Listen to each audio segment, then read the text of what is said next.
Today, we are doing a Broncos injury roundup on the doorstep of training camp, as well as breaking down the key roster battles to watch and which under-the-radar players bear some scrutiny. You are listening to the Huddle Up Podcast.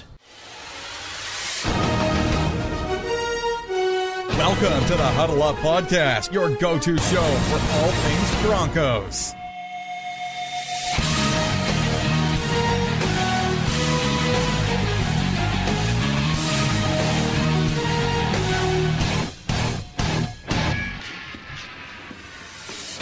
We are back, ladies and gentlemen. Welcome to the Huddle Up Podcast, presented by Mile High Huddle and 24/7 Sports.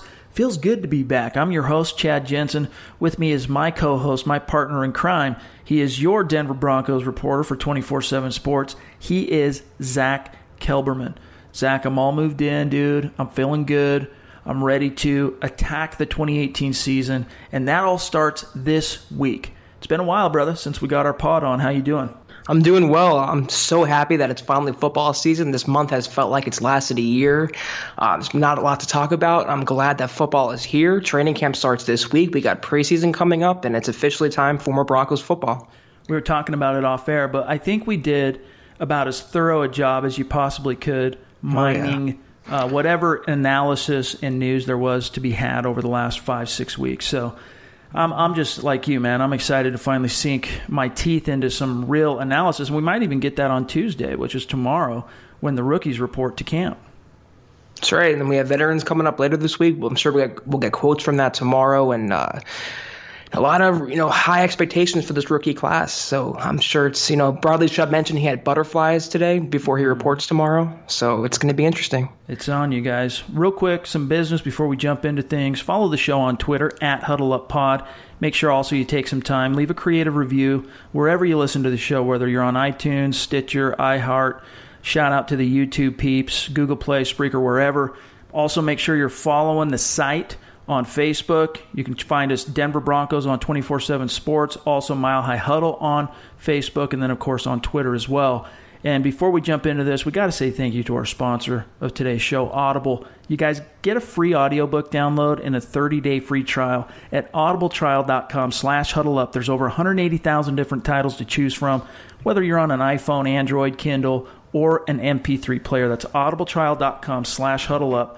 Longtime listeners of the show know that I'm a big proponent of this, not just because they sponsor the podcast, but because I use it literally every day. I'm a voracious reader, don't always have time to sit down, turn the pages on the books that I want to read, but Audible allows me to get that done while I'm doing other things, whether I'm commuting, I'm in the gym, I'm in the kitchen, or out in the yard. So take this opportunity, get a free book, get that 30-day free trial, audibletrial.com/huddleup. Lets them know that we sent you.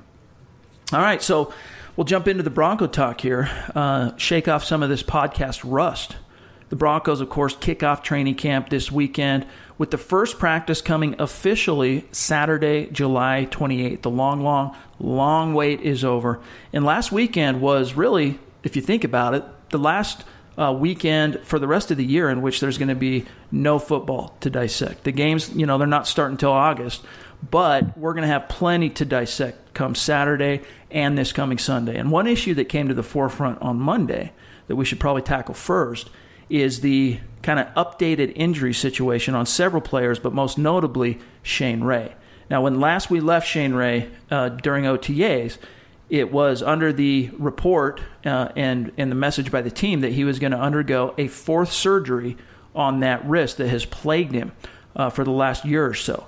However, Ian Rappaport reported on Monday that despite that conception that Ray would undergo a fourth surgery, the attending doctors advised him not to go through with it and instead prescribed a rehab regimen. Now, he might not hit the practice field hot and heavy right out of camp, just to start out camp. But the report basically says that Ray, the plan is for him to be available to suit up and play week 1 versus Seattle. So that's a significant, that jumps up his timeline by at least 2 or 3 weeks. So what does this mean for the Broncos moving forward? What are the immediate takeaways in your mind, Zach? Well, you can never have too many pass rushers, so the fact that they're going to have Ray on the field definitely for the regular season bodes well for the defense, and for him because he's a free agent after the season. He has to maximize his value around the NFL. He might start training camp on PUP, and he might not play in the preseason. I'd be surprised if they don't ease him into action, but he should be on the field for Seattle. That's going to be a tough test off the bat with Russell Wilson containing him, containing their weapons. And so you can never have too many pass rushers. And it also, what I like about him being available, I'm not the biggest Shane Ray fan in the world, but you don't have to necessarily throw Bradley Chubb into the fire from day one. You can ease him in if he even needs to be eased in. They don't have to have him start at OLB. They can have him come off the bench, passing situations. So it's only positive that he's going to be available. It's only positive that he avoided his 4th surgery on that wrist. Yep. Finally got some good news his way. So it's good news for the Broncos defense, good news for Shane Ray. My biggest concern is that, he's going to hit the field, practice field, playing field, what have you. And one thing leads to another, put some leverage on it, put some pressure on that wrist, gets a weird angle. And they realize all of a sudden at this point, with a couple months wasted, that turns out, he probably should have had the actual surgery. And then by that point, his season could literally be in jeopardy the entire contract year. Let's hope that doesn't happen, knock on wood, because even though the odds are extremely low that Shane Ray is going to be a Denver Bronco this time next year, the team still stands to benefit tremendously from a motivated Shane Ray in a contract year who is ostensibly healthy, can jump in there and I think even in a rotational role, if he's healthy, he'll probably start off the season opposite of Von Miller with Chubb rotating in and Shaq Barrett rotating in. But if he's healthy and everything goes well, I think Shane Ray could contribute 6 to 8 sacks. And I think that could be enough with his draft pedigree and the Super Bowl ring he has and the overall perception of him being that speed rusher to go out there and get himself a lucrative contract on the open market. Obviously, it's extremely unlikely it's going to be Denver. But the Broncos stand to benefit greatly, Zach, from Shane Ray being healthy, even though this is probably the last hurrah. So let's hope, I think in the best case scenario, the Broncos, if they're going to be smart about this and they don't want to push their luck, knowing how wonky that wrist has been, that they do take it slow. Put him on the pup to start camp. There's no reason to rush him in. Roll him out on the dress rehearsal in the 3rd preseason game and see what sticks. Well, to your point, one of my biggest, things of contention I had with the Broncos this offseason and in OTAs and minicamp, and I put this on Twitter multiple times, is why did they have him on the field? If there was any doubt about his wrist, why was he practicing in voluntary practices? The Broncos held back several other players for precautionary reasons, which we'll touch on in just a second. Why did they have Shane Ray out there knowing his wrist has been sore the entire offseason, as he admitted? So that was one thing that kind of jumped out at me. I didn't like that about the Broncos coaching staff or their training staff. If he does rack up 6 to 8 sacks, he will land a lucrative contract. It's just hard to find pass rushers in the NFL. It won't be with the Broncos, but it could be a win-win. If he gives them 8 sacks, then you can have double digits with Von Miller. You could have Bradley Chubb, Barrett, maybe even Jeff Holland. It would help the Broncos defense, help them win, and also help them get a contract next offseason. So if he stays healthy and he finally lives up to that first-round draft status, which we're still waiting to see, It can only benefit all sides. So it's good news so far. We have to hope that, like you said, knock on wood, he doesn't get re-injured for a 5th time. Yep. Yeah, it's definitely encouraging. We'll see how it shakes out. But we also got some news, an update from Jeff Legwold on Ronald Leary. Now, we all know, of course, backing it up to OTAs, that Leary was one of the 2 offensive linemen key of the starting 5 that was watching the proceedings from the sideline. The Broncos held him out of team activities because he had knee soreness, quote unquote. And we find out on Monday that in the very recent past, during this break, Ron Leary actually had arthroscopic procedure on that knee. And in other words, that means they scoped his knee, whether it was some debris, some loose stuff floating around, contributing possibly to like some swelling, whatever. Legwold reports that he had a knee scope, which kind of piggybacks a little bit, calls into question somewhat that report. I think you covered it, Zach, a few weeks back with Ron Leary speaking publicly about being ready to go or good to go for training camp. But how do you see this possibly affecting his prospects heading into camp? I think he meant it on an overall level. Like, he'll be good to go in training camp, maybe not the first day of training camp. I think they're going to ease him in there just to mitigate any sort of, aggravation of that knee, because they want to take it kind of slow with him. He had a couple injuries last year. He had an elbow, he had a concussion, I think a back too, if I'm not mistaken. And so he's going to be the starting left guard. There's no question about him. He was arguably the Broncos' best lineman last year, and it's not saying much. No. So they're going to ease him in there, and he's going to be the starting left guard. And he might not be on the field the first day, but he will be practicing. He will be participating in some capacity this preseason, probably the dress rehearsal game. So I'm not too worried about an arthroscopic procedure. I'm not too worried about his status. I think he'll be good to go. And the right thing to do, like they should have done with Shane Ray, is to ease him in there. My biggest concern with the whole thing is, he's a warrior. He's an offensive lineman. He plies his trade at the point of attack. He's used to being sore. He's used to having everything swollen. And I think he'll do everything he can to battle through any discomfort or pain through the season, no matter what happens with that knee, unless he tears something, knock on wood again. But the biggest issue I can see this is it retards the ability of this unit, okay, that's kind of getting patched back together in an encouraging way from building that chemistry from the start of camp through preseason. Now, who knows? Maybe this was a very minor scope. Maybe he's going to be able to hit the ground running right out of the gates with training camp. But in a perfect world, what you want at this point on the doorstep of camp is you want your projected starting five, and they talked about it during OTAs, Vance Joseph, Bill Musgrave. They have a group in mind. They have that starting five in mind.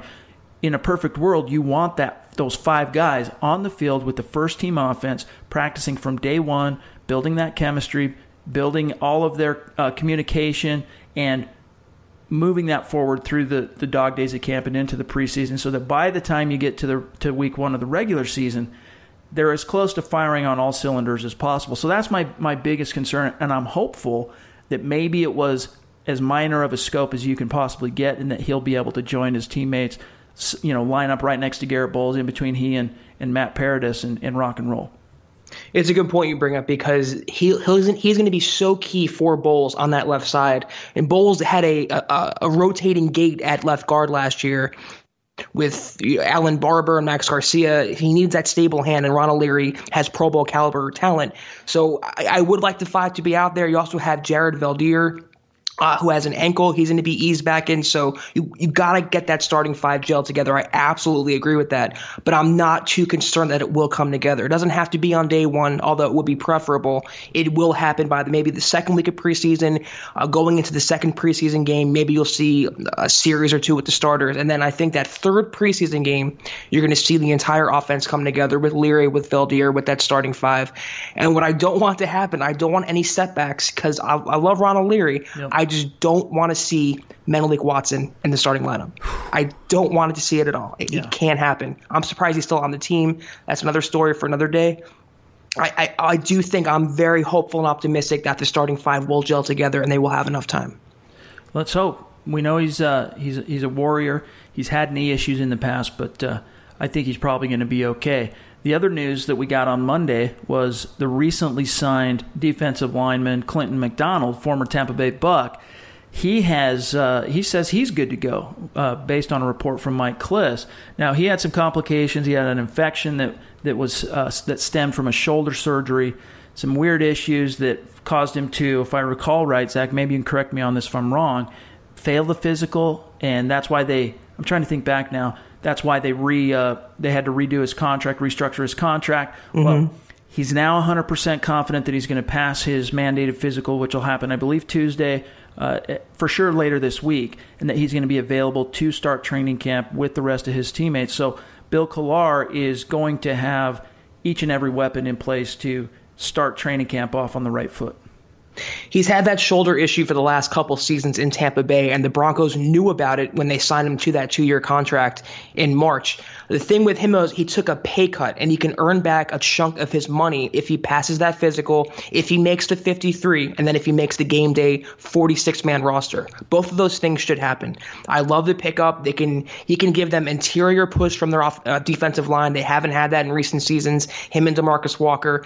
He will pass that physical. He had a minor bacterial infection infection stemming from hardware that was put into his shoulder after he had a corrective procedure. That's all taken care of now. Like you said, they're going to undergo a physical tomorrow. He should pass that. Should start to make his money back, and he will be a key cog in that rotation. And he already said he loves working with Kolar, probably the best defensive line coach in the NFL. And they picked up a really sneaky, under-the-radar signing McDonald. So I think it's good to go, as you said. I think he says he's good to go. I think he will pass his physical. It'd be a surprise if he didn't. He's a little bit long in the tooth, but I still think he has enough gas left in the tank to contribute a few sacks on pass rushing situations from the inside. So hopefully he can hit the ground running as well. And then 3 guys I want to mention real quick, and then we'll move on because we don't have any update like we got from the previous 3 guys on Monday. Jared Valdir, which you touched on with the ankle, no update. The last thing we heard on him from him and the coaches is that he was going to be good to go to start training camp. Then we have wideout Jordan Taylor. No update on him as far as his recovery from bilateral hip surgery. Last thing we heard from the coaches was that he was going to be good to go about halfway through training camp. And then lastly, we have the rookie 5th-round tight end Troy Fumagalli, who underwent a sports hernia surgery not long after the Senior Bowl. And the team, they were very cautious with him during the offseason training program. Ostensibly, he'll be eased back into action when camp opens. But what have you heard on this, Zach? Fumagalli, I think he will be eased in. I don't think he's going to end up on PUP. I mean, he's not going to be counted on for a major role because they do have Jake Butt, who's finally healthy, and they're very high on. They have Jeff Hireman, who's kind of like the veteran tight end now with Virgil Green out of the picture. And they have Austin Traylor, who showed some sneaky good upside last season. The thing that I wanted to mention about Jordan Taylor real quick is that I think he will end up on PUP. He had double hip surgery. He's been really slow to recover from that. It's a very serious procedure for a wide receiver who relies on his movement and his explosion. So I think he will start on PUP, and he won't be back until sometime in mid-August, and that really, really hurts his roster chances. I know he's a fan favorite. I know he's sunshine, but they have a lot of receivers on this roster, and the more time he misses, the more time he's behind the 8 ball. So if there's anyone of this list who's going to start on PUP, including Shane Ray, it will be Jordan Taylor. Yeah, I can't disagree. All right, now moving on, though, Zach, you joined Kevin Boyard to address what the first order of business is going to be when the Broncos convene for training camp. The rookies arrive, the veterans arrive. There's that big where the bear what's in the woods, and everyone comes together. This is how it's going to be. And, of course, for those listening, there's a video up on the site of that conversation that Zach had, which I encourage everyone to go check out. But Zach, your point I thought was an excellent one. Explain to our listeners real quick what that first order of business has to be for the Broncos this week. Before they even step foot on the practice field, before they throw a football around, they have to buy into Vance Joseph's message. He's going to gather them for a pre-training camp meeting. He's going to bring them together, and he's going to have to get them to buy into his goal and his motivation for this season. And he wasn't very well respected coming off that 5-11 season. He arguably should have lost his job after last year. He was brought back by the skin of his teeth with a very short leash, and the players know that he's a lame duck. So he has to get them to buy in. That he has to sell them on what the Broncos could be and not what the Broncos were last year. So that is their first order of business. It's bringing together a lot of new faces, a lot of new moving parts, a new quarterback, new offensive players, new defensive players, new coaches. Bring them together as one, meld together, and get on the same page. Joseph has preached accountability this offseason, and he has to show it in his actions starting in training camp. Yeah, that's an excellent point. I mean, Vance Joseph is... I've written about this a couple of times now over the last 2 weeks, but on one hand, he's a guy who gets an inordinate amount of fan hatred, and I'm not sure he 100% deserves it all. I'm not saying he's not accountable. I'm not saying that he wasn't in large part to blame for what happened last season, but I think there are a lot of factors that went into why the Broncos went 5-11, many of which were outside of VJ's control, including the most important one, which was the carousel at quarterback and the lack of a capable player and a proven player at the position. And so that really goes against any first-year head coach. Now, but that's spilt milk. That's all in the rear view. Projecting ahead, this is a new group. Yeah, there's a lot of familiar faces, holdovers, stars from last year.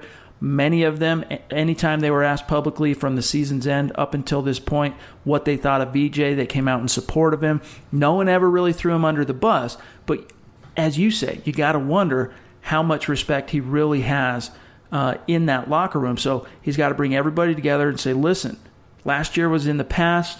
That was a fluke. That's not what we're about. Here's why it's different this year. And you can point to Case Keenum. You can point to Bill Musgrave getting a full offseason to install his offense, and all the phenomenal draft class and some of the free agent acquisitions. I mean, there's a lot of things this team can hang its hat on to kind of exercise the demons from last season. And I think if they don't, I agree with you, if they don't do that right off the bat and address that moving forward, it's the type of thing that could plague them throughout the season, those doubts and those questions and everyone not buying in and not having that chemistry together and that brotherhood and that bond. I mean, what else are other players going to say, though? They're going to throw them under the bus? No, I mean, they're going to come out and support their coach. It would be a bad look for them. Yeah. But I've touched on this a lot, and I'm not the biggest VJ fan in the world. I think that's well documented. But he's out of excuses. There is no more excuses for Vance Joseph. Elway brought him back with his hand-picked coaching staff, an upgraded quarterback, an upgraded offense. He added to their defense. There's no more excuse. They have a lighter schedule. There's no more excuses for Vance Joseph. If they go through another losing spell, the team is going to quit on him, like you saw last year after that Dolphins game, that Dolphins blowout. It will happen, and that will be the end of him. So he has to get them to buy in, to stay the course, and to sell them on what they could be, maybe even a playoff contender with him at the helm. It's a big, big task for Joseph, and it's going to really determine whether he's the future of the Broncos at coach. Well, all we heard about when the Broncos hired him was his leader of men persona. Still waiting to see it. His ability to organize and his detailed, mindset and all this. Well, this is where the rubber meets the road when it comes to that that pizzazz and that ability to command a room and put a group of 90 guys on your back and say, let's go, follow me. So it's a tall task. It's not an easy one. There's very few men on this planet that could pull it off. But there's also a very small minority of men on this planet who are qualified to be head coaches in the NFL. And it still remains to be seen whether or not Vance Joseph is actually one of them. So we'll find that out here in the coming weeks and the coming months as the 2018 season rolls around. Now, here in just a second, Zach and I are going to get into some of the camp battles to watch. We're going to take a crack at also predicting the Broncos' record for 2018. But first, let us holler at you about why you got to become a Mile High Huddle 24/7 Sports VIP subscriber. Our approach to covering the Broncos is not just about reporting the news. You guys know that. We pride ourselves on being able to relay to you all the breaking news on the Broncos as it's happening in real time.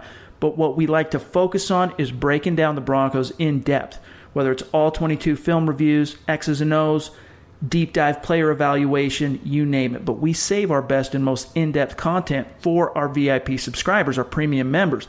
Now, to become a Mile High Huddle VIP, to get access to 100% of our written analysis and our VIP insider forums, just click on the green banner at the top of the website. You click the monthly or the annual option. You'll be locked in. And then from there, you get access to everything we produce, which includes any insider info that we pick up along the way. And you guys know we bust our humps to bring you the best Broncos coverage and analysis on the web. We ask for your support by becoming a VIP subscriber. So pull the trigger. You have our word. You will not be disappointed. All right, so moving on to some of the camp battles to watch. The Broncos obviously coming off 5-11. Everybody's on notice at Dove Valley, including the star players, okay? Because the Broncos are essentially starting from zero. What that means is competition is going to be rife throughout the roster. The old ways of grandfathering guys' jobs, with very few exceptions, that's out the window. And that's going to completely stoke the intensity level of these competitions. And there's multiple position battles shaping up. We're going to break down some of the key competitions to watch. And I think the one that is really on the minds of and it might be the most pressing, really, is the running back competition. You got Devontae Booker. He's the long tooth in the group. You got the upstart third-round pick in Royce Freeman, also fellow rookies David Williams, the seventh-rounder, the undrafted Phillip Lindsay. And then don't forget about Hop Henderson. How do you see this particular battle shaping up, Zach? Going into the season, what I'm hearing is that Devontae Booker will start as the RB1, as the de facto starter by title. Now, will he finish the season as a starter? I don't know. They're very, very high on Royce Freeman. They think of him as like a rich man's version of C.J. Anderson, and I see it also, that between the tackles banger, that early down workhorse. And I think in an ideal world, you would have Freeman on early downs, on running downs, and then bring in Booker on passing situations because he offers more as a pass catcher. So your 1 and 2 is solidified there, and however it shakes out is interchangeable. I'm a big fan of D'Angelo Henderson, though. I'm probably a bigger fan on him than most other people. I really like what I saw to him last year. Yeah, he has some fumbling issues, but he has a lot of talent there, and he'll soak up any other reps that fall from between Freeman and Booker. Another name to keep in mind, though, is Phillip Lindsay. If he makes this roster as the punt returner, and he's in that competition right now, they would force to keep 4 running backs on the 53. And as a local product, a good kid, someone they're very high on, all-around talent, I think he'll be in the mix also. So competition is only going to make the group as a whole better. Each player is going to push each other to be even better than they are. But right now, from starting on day 1 of training camp, I do think it'll be Booker and then Freeman, but it's going to be interchangeable. I think Freeman could pass Booker by the end of the year, or Booker could keep the job or get injured, whatever. But I will be 1 and 2 between Booker and Freeman, and then however else it falls out with Henderson and Lindsay. Yeah. Well, and, we're going to be, once we get a little further into the preseason, we're going to be doing our 53-man projection for the final roster. But here's a bold prediction ahead of time, all right? I'm going to grab my crystal ball here. The Broncos are going to keep 5 running backs, not one of them named Andy Janovich. Bold prediction right there for you. Now, granted, he's a fullback, but he gets factored into that equation when it comes to the roster math. I see the Broncos keeping, obviously, Freeman, Booker, D'Angelo Henderson, David Williams. Those are the guys who are going to actually see potential touches on game day on offense. And then Phillip Lindsay, because of his special teams returner ability, is that 5th guy that actually takes the spot that was previously held by Andy Janovich. So there's a bold prediction for you. But moving on, right guard. Now, this one, I think when the coaches talked about there being a group in mind that they have for the starting 5, I assume, my gut tells me that Connor McGovern is kind of who they're giving the first swing at. Yep. That's where their vision is kind of coalescing there.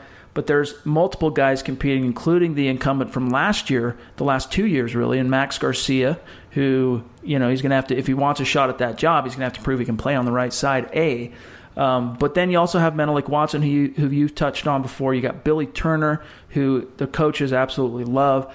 How do you see this particular roster battle for the right guard position shaping up? Well, I'll give you one sleeper name, and that's J.J. Dielman, who they're very high on, who they picked up last year, and they kind of stashed him away. He's going to be in the mix, though I don't think he'll start, but he can definitely make the roster. I hope, and I really do hope, that it's McGovern that starts and not Turner, not Garcia, not Menelik Watson. Connor McGovern in last year in his stint duty, he showed pretty well to me. He kind of had some struggles in pass protection, but the guy is just a powerhouse. He's the strongest player on the team, more or less, and he really showed well in run blocking. So I think he'll be the starter. I don't think it's so much a competition as it is just a formality. I think They want to give him the starting role. But behind him, there's some interesting names. And Menelik Watson, they're going to pay him millions of dollars to be a backup. I don't understand that. I never will. He was awful last year. He might be better suited at guard because of his build and his ability, or lack thereof. But J.J. Dielman is a name to keep in mind at right guard. And also you have Sam Jones, the 6th-round pick from this year's class. Ooh, that's right. So there's some names in there, but I do think McGovern will start at right guard. It's funny because the perception is, Menelik Watson sucks at pass protections, can't handle the edge, can't handle speed and double moves. But you know what? As a pretty good run mauler, yeah, exactly. But interesting tweet from Pro Football Focus, the Broncos PFF account on Monday, which basically showed that as a run blocker, Menelik Watson, there's like 5 or 6 starting right tackles, qualifying right tackles last year, who finished worse than he as a run blocker. So for whatever that's worth. Now here's the flip side to that coin, okay? Connor McGovern, I agree with you. I thought he was very good. It actually surprised me. And I've gone back and actually watched the tape. I'm not just going off of the TV broadcast. I've gone back, watched the all 22 angles, and, he wasn't perfect by any means, but he was surprisingly good for a player who sat out his entire rookie year, healthy scratch, all of 2016, sits on the bench for most of 2017 until the final 5 games where he's thrust into action. I was pleasantly surprised. I thought he did very well. Pro Football Focus panned him.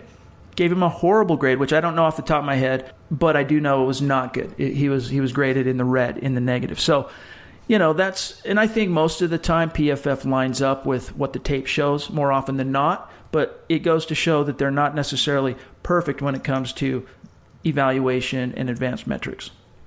I don't think PFF is the end all be all. It's a good baseline to go on, but I wouldn't. You have to use your eyeballs sometimes and what your gut tells you. So I like what I saw from McGovern, and I think he could be a capable starter. And let me say this: after the last couple years with Donald Stevenson, with Menelik Watson, with Max Garcia, if Connor McGovern is your weakest link on that O-line, they're in pretty good shape. Yeah.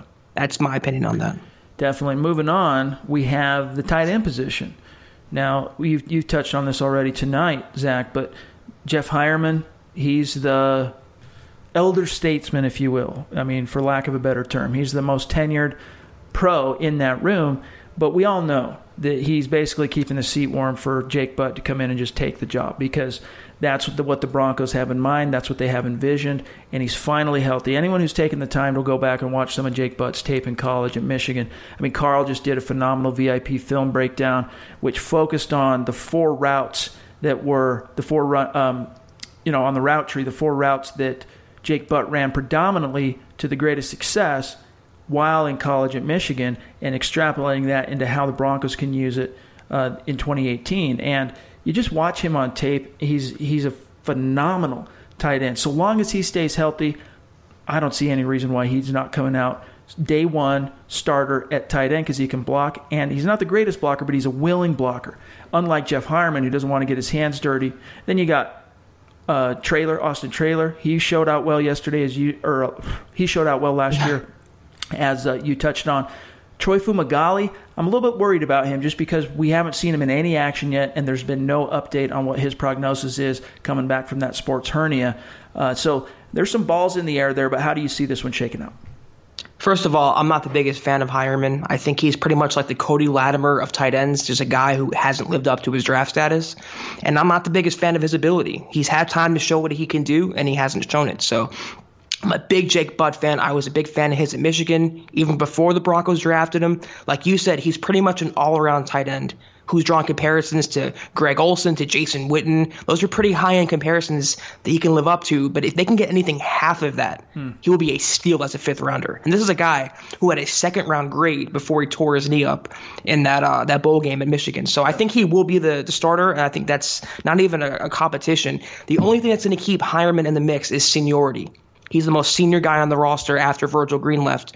So he'll be in the mix on two tight end packages or on blocking situations, whatever. But as tight end one goes, as the pass catcher goes, that will be Jake Butt. I like Austin Traylor. And Fumagalli, he was a good pass-catching threat at Wisconsin. Wasn't much of a run blocker. But I don't think we're going to see too much of him. I think just my gut tells me they're going to kind of hold him back a little bit with that sports hernia, because those are so easily aggravated. But at tight end, I do see Jake Butt getting that starting role. You have a lot of Hireman just because he's the senior-most guy, and you will see that third tight end in Austin Traylor. But I'm a big Jake Butt guy. The Broncos also have some decisions to make at wide receiver, because if you count Jordan Taylor, there's currently 13 of them on the roster.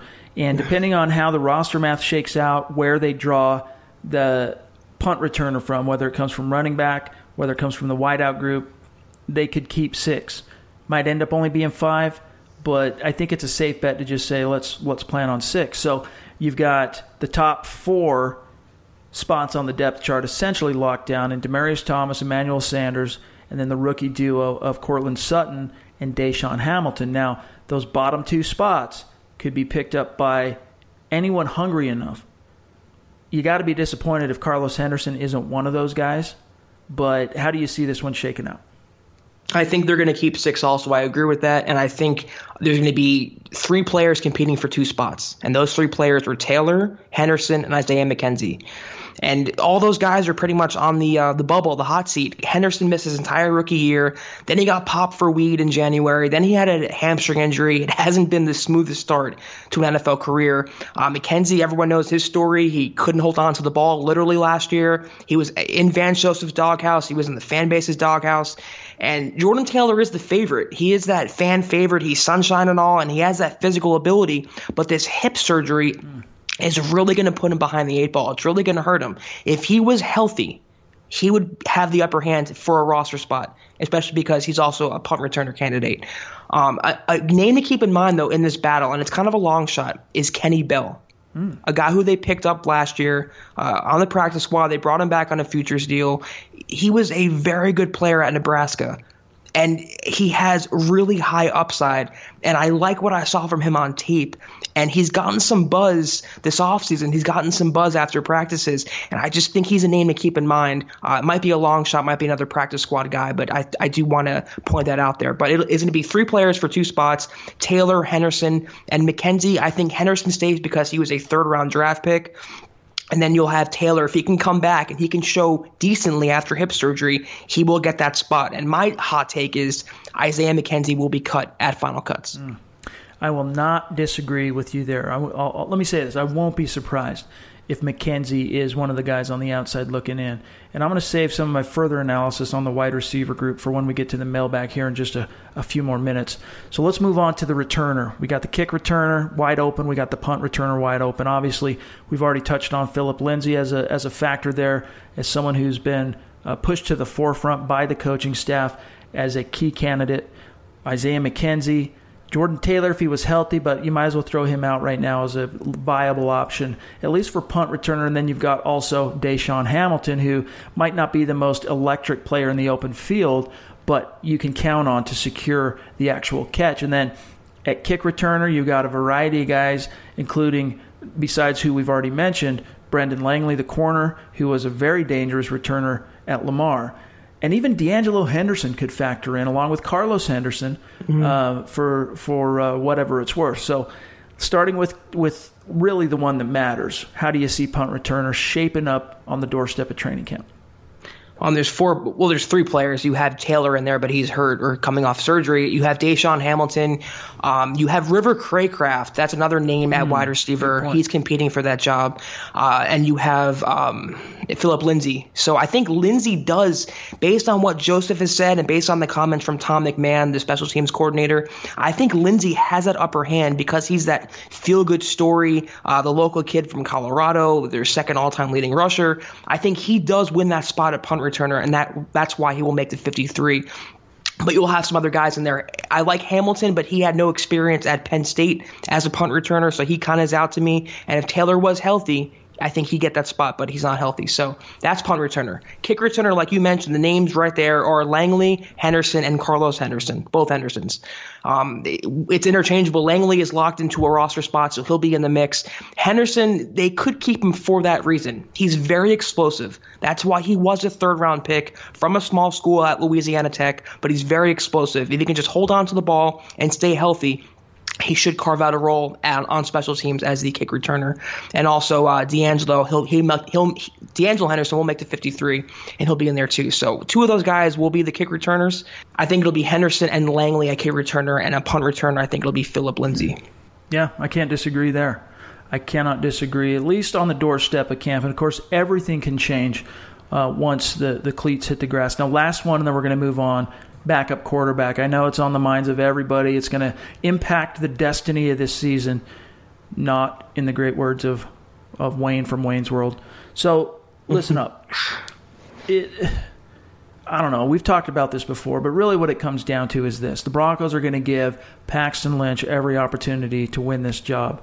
Chad Kelly's basically going to have to go above and above and above and beyond and do more with less opportunities in order to edge out Paxton Lynch. And what I mean by that is you're going to see Lynch running with the twos for the first 2 weeks of training camp predominantly, while Kelly brings up the rear with the 3rd team when preseason rolls around. And now I could be wrong on this, but we'll see how it plays out when the games actually roll around. But I think you're going to see Case Keenum come in for his 1 or 2 series in the first game. And then you're going to see Paxton Lynch get the lion's share of 2nd, 3rd quarter, and then start the 4th quarter, and then Kelly comes in type thing to finish out the second half of the 4th quarter type thing. And when in that sense, they want to do 2 things. One, they want to give Lynch every opportunity to succeed in order to protect the investment, in order to build up his confidence. And 3, they do like Chad Kelly, and they don't want to give him too much. If they already have it in mind that, look, we're not going to cut Paxton Lynch this year. He's making the roster. We're not sure we want to carry 3 quarterbacks. they don't want to give Chad Kelly too much exposure under the preseason lights for other teams to come in so that at the end of the preseason, when they waive him, they can safely stash him on the practice squad and have him hopefully for next year. Now, all of those, that's many balls in the air, but that's really, I think we'd have to see some kind of miraculous, even though I think Chad Kelly is going to be clearly a better player, honestly, I think his talent level and his type A alpha mindset and personality, you're going to see a big difference between him and Paxton Lynch, but I think that's going to be couched behind the Broncos kind of protecting him, the former first-round pick. But how do you see this thing shaking out? Well, first of all, I see all three quarterbacks making the 53. They'd be stupid to go into the season with just Paxton Lynch as Keenum's backup, and they're not going to sign someone else. So regardless of how it shakes out, that's my opinion that I think all three will make the 53. Whether who wins that backup spot, we have touched on this. We both are Chad Kelly fans, at least more so than Paxton Lynch. I do think the Broncos are kind of tilting this competition in Lynch's favor, if only to justify Lynch as a first-round draft pick. And because if he gets beat out by another seventh-rounder for a third year in a row, what does that really say about Elway and this organization? What does it say about Paxton Lynch? So it's going to come down to right down to the fourth preseason game because they're all going to get reps. But I do see Kelly winning this battle if it is fair. If it's not fair, if Lynch gets more reps, he'll be the number two. They might make him number two anyway. They might just do it just for title only. You never know. But I do think all three will make the 53. And this is another quarterback competition, but thank God it's not for the starting job. I agree with you, though, that if the playing field were leveled, Chad Kelly is going to emerge ahead of Paxton Lynch each and every time. But again, I'll believe it when I'll stand corrected if this ends up not being how it shakes out, and the Broncos end up giving him equal snaps, equal reps with the second team, equal everything in preseason games. I'll be the first one to stand up and say, "Hey, I was wrong. Tip my cap to the Broncos. Good job." Because at this point, coming off 5-11, it should be about finding the right player, the best player for the job, rather than protecting any kind of sense of entitlement, trying to nurture a first-round quarterback's fragile ego and a guy who was crying on the sidelines in Oakland, one of the most hated division rivals in the history of the team. So, all things being equal, Chad Kelly emerges victorious. I agree with you there, but we'll see how the Broncos shape this thing. So, moving on though, let's put our prognosticating caps out. We'll grab the crystal ball again here, Zach. Broncos, if you look at strength of schedule, tied for 25th, which means that only 4 teams, actually, if you look at the numbers, have an easier slate of games because of how many different teams are tied. Now, I recently wrote about where I see the Broncos ending up based on kind of a new formula I put together on the fly that extrapolates that record based on the additions the team made this offseason. I see more positive additions than negative takeaways, as it were. So I'll let us you start us off here, Zach. Give us, we don't need to go through each week on the schedule, especially because we're kind of running long here, but give us your Denver Broncos 2018 record prediction and why you have it. It's so tough to make this on July 23rd, but I think 7-9 is the basement, and I think 10-6 is the ceiling. It'll be somewhere between there. Having Case Keenum alone at quarterback is good for at least 2 more wins, just based on his talent and based on his leadership, and based on the fact the offense as a whole is better. If they can get some things go their way, they have a weaker schedule. They don't have many consecutive difficult opponents in a row on the schedule. They have a week 10 bye, which is pretty good, right? Kind of in the middle of the year. I do think they can get to 8-8, 9-7, maybe 10-6 if all kind of breaks together and it all kind of falls into place and they can push for a wild card spot. I don't think a division title is in their grasp this year. I think they're a 1 year away. But I will say this. It's going to come down to, as most things do in the NFL, is coaching. Can Vance Joseph put it all together? We already touched on this. But if he can be that coach that Elway thought he could be, and he can get the most out of his team and avoid losing streaks and whatever, blowouts, they could get to 8, 9, 10 wins. If he doesn't go that direction and they have tough spells in there and maybe Keenan doesn't pan out, maybe there's the injury bug bites him again. I think 7-9 is their record for this year. But I'll say 7-9, anywhere from there to 10-6. I know I'm not going out on a limb, but I think Keenum alone could get him at least 2 more wins.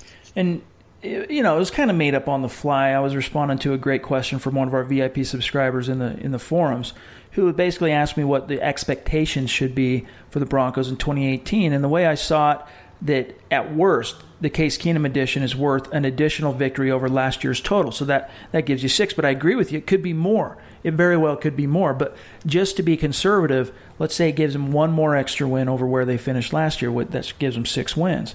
Then you move on and you look at the improvements drastically they've made on special teams by getting rid of Brock Olivo, bringing in the veteran Tom McMahon. They finally have an adult running the third phase.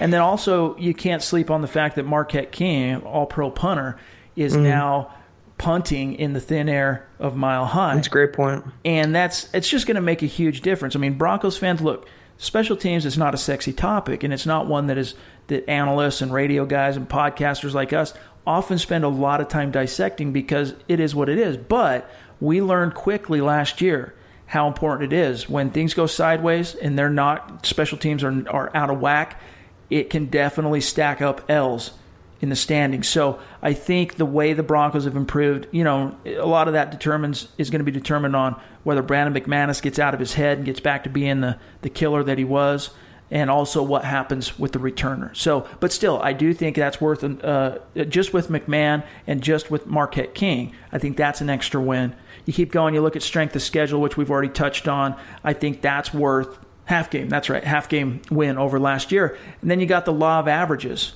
which is basically, you look at the John Elway effect, okay? During his 16 years as a player, the Broncos made the playoffs 10 times, and they never had longer than a 2-year absence from the playoffs with him as a player. Now, does that guarantee that streak's going to continue as a GM? No. I mean, it's kind of a weak thing to hang your hat on if you're trying to extrapolate and project what's going to happen this year. But the Broncos have missed the playoffs 2 years in a row. And just based on the law of averages, as it applies to the influence John Elway has on a team's culture, I think that's worth half a win too. So long story short, what it came down to for me is I see the Broncos at 9-7, okay? But honestly, I could see them winning 10 games. I could even see them winning 11 games. So I think I'm starting, though, at 9-7. Right now, until we see more in training camp, I'm starting at 9-7. What's a fun thing to think about, though, is let's say Vance Joseph, to keep his job for a third year, guaranteed, they have to make the playoffs. If they can make the playoffs, I think he'll get another year for sure. What happens, though, if they finish with a winning record and they don't make the playoffs? What does Elway do? Kubiak. Is 2016 again, so they go 9-7, but they don't quite get into the tournament. Ooh, I don't know.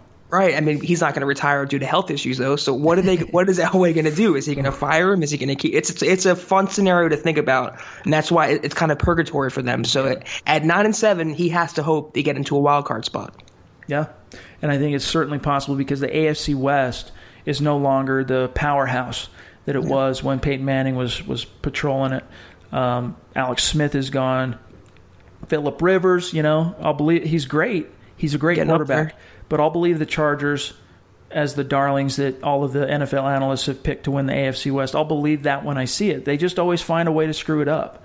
Whether they start off slow or whether they end slow, one way or another, the Chargers just find a way to step on their own foot more often than not. And then even going back to the Raiders and the Chiefs, both teams are undergoing kind of a makeover. On one end, you've got the head coach with Oakland, total makeover there. On the Chiefs, you've got a makeover in a new era at the quarterback level, which is almost as important as the head coach, and you can even argue as important. So because of all those balls in the air, so to speak, in the AFC West, 9-7 could win the division.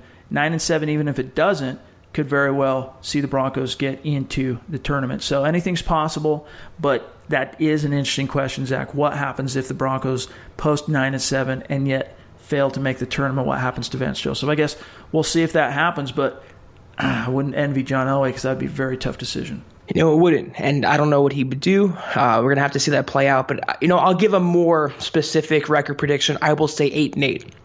So they're dead even, and that's still an improvement, but is that enough to keep his job? I don't think so. I think they have to see improvement. They can't risk another third playoff-less season in a row for a team that's 2 years removed from a Super Bowl, 2 years, 3 seasons, and they won division title 5 years in a row. To miss out in the playoffs 3 years in a row, you've got to make a change. Especially if they start off like McDaniels did in 2009, win their first 6 games, and everyone's riding high, and then finish 2-8 in the final 10. You would see Vance Joseph definitely lose his job, but he's gone. We'll see how it shakes out. Now, we kind of got to the mailbag, putting it out there on Twitter a little bit late tonight. So we got one question here from Mile High Maniac. And guys, you know it. We're your Broncos priests. We're here to offer absolution and answers to your burning Broncos questions. And Mile High Maniac wants to know this. Which player that no one is talking about should we be paying attention to? Zach, for me, that's Tim Patrick. I was talking about this with Lance Sanderson, Mile High Huddle writer here just a couple days ago. Tim Patrick earned a lot of rave reviews during OTAs. For those of you who are going to be attending camp, he's in the number 81 jersey, so just keep an eye out for him. No one's talking about him. No one really even knows who he is. He's an undrafted former Utah Ute that the Broncos signed to a futures contract. He's been making a name for himself. He still has an enormously uphill battle to try and make the roster. But he's a guy to keep an eye on, see if he can parlay some of that momentum from summer football into training camp and preseason. Who you got? I touched on two guys already, and that's J.J. Dielman, the guard, and Kenny Bell, the receiver. For the reasons that I already said, I think they're long shots to make the roster, but they have upside and they will be in the mix. So that's two names for fans to keep an eye on at those respective positions. But one kind of obvious name, not a lot of people are talking about, surprisingly, because he had a down season last year, is DeMarcus Walker at defensive end. And I say that because I know it's not a very, going out on a limb by saying that, but you have Derek Wolfe, who's a walking injury. You have Adam Gotsis, whose rape case is still up in the air for whatever reason. He might end up in prison or released, whatever. Yep. So DeMarcus Walker, he has such breakout potential this season, kind of like what you saw last year with Gotsis and Shelby Harris breaking out. I was a big fan of him at FSU, and he didn't do much last year, but I don't hold that against him, moving him to OLB, which was an idiotic move. Now he's back at defensive end. He put on weight. He's back to his college playing weight. I think he's in for a breakout season. I think 5-6 sacks, finally giving that Broncos defense an interior pass rush with Clinton McDonald at defensive tackle, defensive end. They can push the pocket inside and force quarterbacks to go left and right into the arms of Von Miller, of Bradley Chubb, of Shane Ray, of Shaq Barrett. So DeMarcus Walker is my breakout candidate. He is one name to keep in mind that not a lot of people are talking about, not paying attention to, but that will change soon. I'll throw two more out there just real quick, both on the defensive side of the ball. One, Marcus Rios. Now, he's the guy the Broncos turned to, undrafted out of UCLA cornerback last year.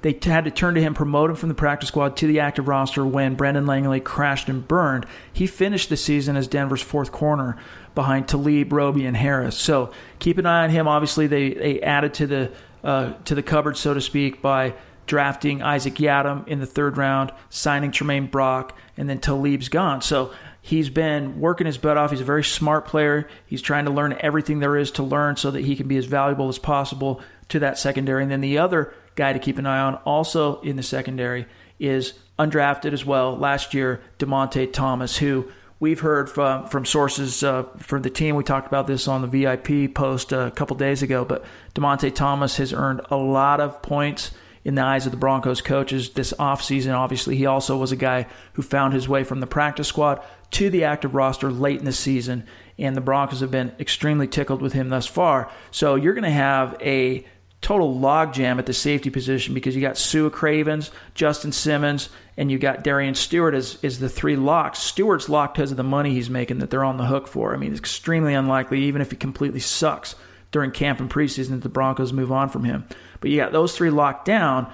Last year they went into the season after they cut TJ Ward on the doorstep and kept four. And that last one was Jamal Carter and then, of course, Will Parks. This year, I'm not sure Jamal Carter factors in the same way he did last year. And I honestly don't think Will Parks is making this club. I think DeMonte Thomas has the opportunity to supplant both those guys as the fourth safety that makes the final 53 out of camp.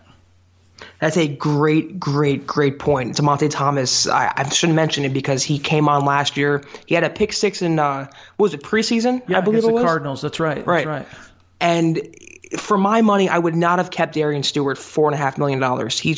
His time, I think, is up as a premium player, and they have Justin Simmons. And I was a big fan of Jamal Carter, not so much Will Parks, but Sua Cravens is that new guy. So I agree with you. DeMonte Thomas is definitely a name to keep in mind to push for a 53 spot. Well, hey, man, the rust fell off in chunks Felt good. We exercised some of our demons, some of our own demons today, but that'll do it. You guys, Broncos camp starts just a few days, so get excited. The next time you hear from Zach and I, we're going to be breaking down some actual events that took place on the field, making sense of it, deep diving on it all.